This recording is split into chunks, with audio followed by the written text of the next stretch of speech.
میرے پورے مسلمانوں سے اپیل یہ ہے کہ ہم تمام کو ایک پالیسی اور ایک اصول بنانا چاہیے کہ ہمارے مسجدوں میں جو 65 سال کے اوپر ضعیف ہیں ان کو ہم روکے کم سے کم 1 جون کے پورے مہینے ختم ہونے تک، کیونکہ ان کے جسم میں امیونٹی کم ہو جاتی ہے، مختلف خدا نخواستہ اگر ان کو ڈائبٹک ہے، بیماریاں ہیں، تو باڈی میں وائرس سے مقابلہ کرنے کی طاقت کم ہو جاتی ہے۔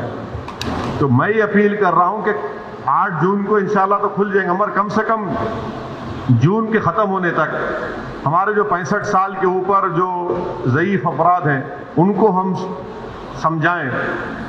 ان سے ریکویسٹ کریں کہ کم سے کم جون کے ختم ہونے تک آپ تھوڑا مسجد کو مت جائیے، گھر میں نماز پڑھیے۔ جو نوجوان ہیں جو ذرا مسجدوں کو کم جاتے، اب وہ جا کر مسجد کو آباد رکھے۔ تیسرے یہ کہ مساجد میں اگر کارپیٹ ہے اور اس کارپیٹ کو نکال سکتے آپ تو فوراً نکال کر پتھر کے اوپر نماز پڑھنا چاہیے، کیونکہ کارپیٹ میں ایپیڈیمولوجسٹ اور جتنے ہیلتھ ایکسپرٹ سے ڈاکٹرز وہ بولتے ہیں کہ کارپیٹ میں بہت سے جراثیم جم جاتے اور اس سے ہو سکتا ہے کہ خدا نخواستہ کسی کو وائرس لگ سکتا۔ تو چوتھی بات کام ہم کو یہ کرنا چاہیے کہ مساجد میں بیت الخلاء اور وضو کا انتظام نہ رکھیں، کیونکہ وہ وضو کرتے کلی کرتے اور پھر آپ آ کے نماز پڑھتے تو لوگ گھر سے ہی اپنے وضو کر کر آئیں، اور نماز جب پڑھیں گے تو نہیں معلوم مفتی اکرام کو فیصلہ کرنا ہے کہ اگر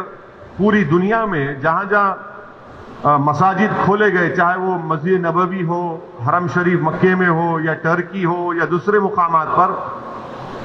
ہمیشہ کی طرح جو کھندے سے کھندا ملا کر سب بنتی تھی ویسا نہیں بن رہی اب۔ تو کیا مفتی اکرام یہ فیصلہ دے سکتے پورے ملک میں کہ بھائی جب 8 تاریخ سے مساجد کھولے جائیں گے تو سوشل ڈسٹینسنگ کو برقرار رکھتے ہوئے ہم سب بندی کریں نماز کی؟ یہ ہمارے مفتیوں کو سوچنا پڑے گا کہ کتنا یہ کر سکتے کیا، کیونکہ مختلف ممالک میں ہو رہا ہے۔ تو میں تو گزارش کروں گا ہمارے علماء سے کہ وہ بھی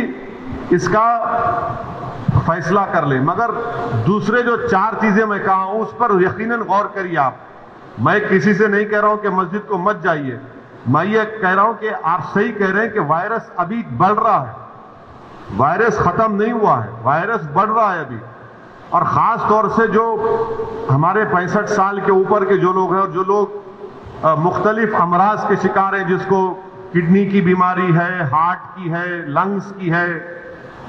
ڈائبٹک ہیں، ان کو تو اور احتیاط کرنے کی ضرورت ہے، بہت احتیاط کرنے کی ضرورت ہے ان کو،